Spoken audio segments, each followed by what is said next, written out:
Great battle between the future face of the NBA versus the legendary at future Hall of Famer Kevin Durant. Cheat code si Wembanyama, natawa na lang si KD sa nangyari. Tapatang KD at Victor Wembanyama mga idol ang number 2 at number 3 sa Western Conference standings. Hindi nag-aksaya ng oras ang San Antonio Spurs na i-lockdown si Kevin Durant. Si Stephon Castle pa ang bumabantay sa kanya mga idol at dino-double team si KD. First 8 points ng San Antonio Spurs ay nagmula sa alien mga idol. Take over kaagad si Wembanyama and he's fighting for second chance points. Wembanyama for a second triple. Shorty got his own board and he got fouled. Limitado ang minuto ni Victor Wembanyama, hindi siya hinahayaang mapagod ni Coach Mitch Johnson dahil hingal nga ang kanyang kalaban mga idol. Alperen Sengun versus Victor Wembanyama, sinubukang ibuli ng Turkish big man ang French center pero hindi umubra. Sumubok ulit si Alperen Sengun sa depensa ni Wemby pero mid-range na, hindi na sa ilalim. Kumana ang mga role players mga idol ng San Antonio Spurs including Dylan Harper off the bench na nakapagtala naman ng 2 tres. Two wide open 3-pointers yan for Dylan. Amen Thompson with the highlight naman mga idol, baseline drive, reverse layup for Amen. Grabe yun. Parang lumutang sa ere itong si Amen Thompson na 8 points para sa kanya mga idol sa first quarter lamang. Clint Capela versus Victor Wembanyama, hindi nasupalpal ni Victor and Dylan Harper, strong drive from the baseline kontra kay Tari Eason. Merong isang block si Victor Wembanyama sa first quarter at nangyari yan under 1 minute kay Amen Thompson. Dahil sa 10 points ni Kevin Durant sa first quarter, nakalamang ang Houston 33-32.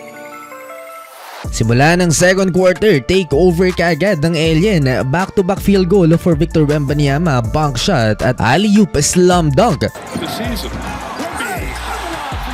Ginagamitan ng lakas ni Alperen Sengun si Victor Wembanyama pero ginamitan naman siya ng utak ni Wemby. Yun nga lang, naipasok yung layup ni Alfie. Parang nagdo-domino effect ang magandang depensa ni Victor Wembanyama, maging si Dylan Harper. Solid din ng kanyang hustle mga idol. Great defense kay Reed Shepherd and transition points for Dylan. It's a total team effort for the San Antonio Spurs. Kumana din si Keldon Johnson, 10 points and counting at 11 points na ang lamang ng San Antonio. Natigil ang run ng San Antonio Spurs nang maitala naman ni Jabari Smith Jr. ang kanyang first field goal, back-to-back pa. 52-43, 7 minute remaining. Tari Eason nangahas naman sa depensa ni Victor Wembanyama. Panoorin nyo yung reaction time sa depensa ni Wemby. Napakabilis. Parang nagva-volleyball lang ang alien, 2 block shots. Plus 12 si Victor Wembanyama pero tuwing ilalabas nga siya, dito naman nagmi-mini run ang Houston Rockets. Sengun, wild shot kontra kay Luke Cornett and 1. Di naman napigilang hindi mag-flex itong si Stephon Castle mga idol matapos ang and 1 basket na to.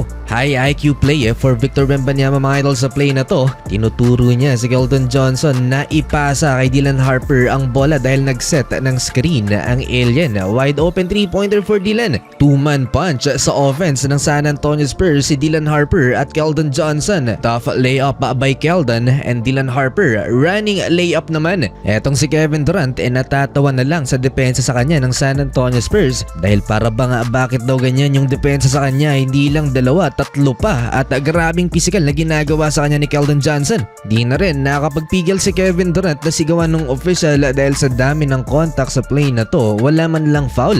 Cheat code si Victor Wembanyama, napakataas na pagsalo ng bola sa play na to, hindi nga lang nakompleto ang dunk ni Wemby. Pero ang highlight ni Dylan Harper mga idol, baseline dunk, successful, napakabilis na pag-atake ni Dylan. Eto, double team sana si Kevin Durant pero nagawa ng paraan ni KD. Assist to Dorian Finney-Smith, cutting layup, and Victor Wembanyama to end the first half. Fake relocate and a 3-pointer at the buzzer for Wemby. 69-57, lamang ang Spurs. Si Dylan Harper ang leading scorer, 17 points off the bench, almost perfect game, 7 out of 8 sa field. 15 points naman si Wemby habang si KD 1 point lang sa second quarter. Third quarter, Alperen Sengun, nice fake and layup versus Wembanyama. Pero parang pinaisa lang ang Houston Rockets at dito na nag-run mga idol ang home team hanggang sa lumaki ang lamang ng San Antonio Spurs. Ang dalawang pinakamagaling na defender ba naman ang bumabantay kay Kevin Durant, Stephon Castle at si Victor Wembanyama. Julian Champagny, nice move, stop and pop, bank shot for Julian. And welcome to Victor Wembanyama show. Kahit si Kevin Durant hindi na sumabay pa, masyadong unfair ang haba ng alien. Tumabi na lang si KD sa ginawa ni Wemby. 20-point game for Victor Wembanyama. May kasama pang foul yun. Hindi dino-double team ng Houston Rockets si Wemby. Dinodomi na lang sila ng 7-footer big man. Parang ginagawang G-League team ng San Antonio Spurs mga idol ng Houston Rockets. Stephon Castle with the corner triple. Nagkabanggaan pa ng tuhod si Wemby at si Kevin Durant. Minamanina ni Wemby mga idol ang rank number 3 ng Western Conference standings. 23 points while shooting 66% sa field bago ilabas dito sa third quarter. On top of that, meron pang 2 block shots and 2 steals si Wembanyama. Gusto ring ipakita ni Kevin Durant na kaya niyang gawin ang ginagawa ni Wemby, unsuccessful dunk pero may contact. Habang nasa upuan si Victor Wembanyama, sinamantala ni Kevin Durant ang pagkakataon na walang rim protector ang San Antonio Spurs. Kayang-kaya kasi niya si Luke Cornet pero masyadong malaki ang lamang na pinanghahawakan ng San Antonio Spurs. Ibang klase ang work ethic nitong si Victor Wembanyama pre-game at during the game nag-stretching ang alien. Walang humpay na pagpapalakas ang ginagawa ng former number 1 overall pick. Medyo nagkaroon ng buhay ang offense ng Houston Rockets. Alperen Sengun absorbing the contact versus Luke Cornet and Kevin Durant with a 3-pointer. De'Aaron Fox with a crafty finish. Still a 20-point lead for the San Antonio Spurs. Fox to Luke Cornet, alley-oop slam. Fox again, Cornet. Fast break points na lang talagang pag-asa nitong Houston Rockets para maidikit nila ang laban sa San Antonio Spurs.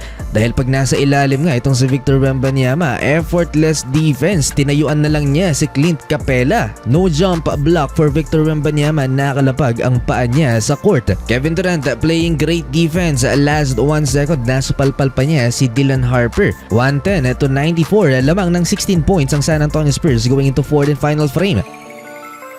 Nadelay ang celebration ng crowd mga idol dahil hindi pa sigurado ang panalo nila dito sa simula ng fourth quarter dahil kumana si Jabari Smith at nakat sa isang dosena ang lamang ng San Antonio Spurs. Parang namimitas lang naman ng mangga itong si Victor Wembanyama sa haba niya mga idol. 3 pa ang sumabay sa play na to. Easy layup para sa alien. Ipinasok ni Coach Mitch Johnson dito sa fourth quarter mga idol. Si Carter Bryant ang naging X-factor nila sa panalo kontra sa Clippers.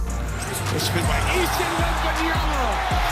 Hindi na natuto ng leksyon itong si Tari Eason. Block by Wemby again. Balik sa 19 points ang lamang ng San Antonio Spurs halfway ng fourth quarter. Well, panalo mga idol ang San Antonio. Another lopsided win. Eto na ang kanilang pang-apat na sunod na panalo.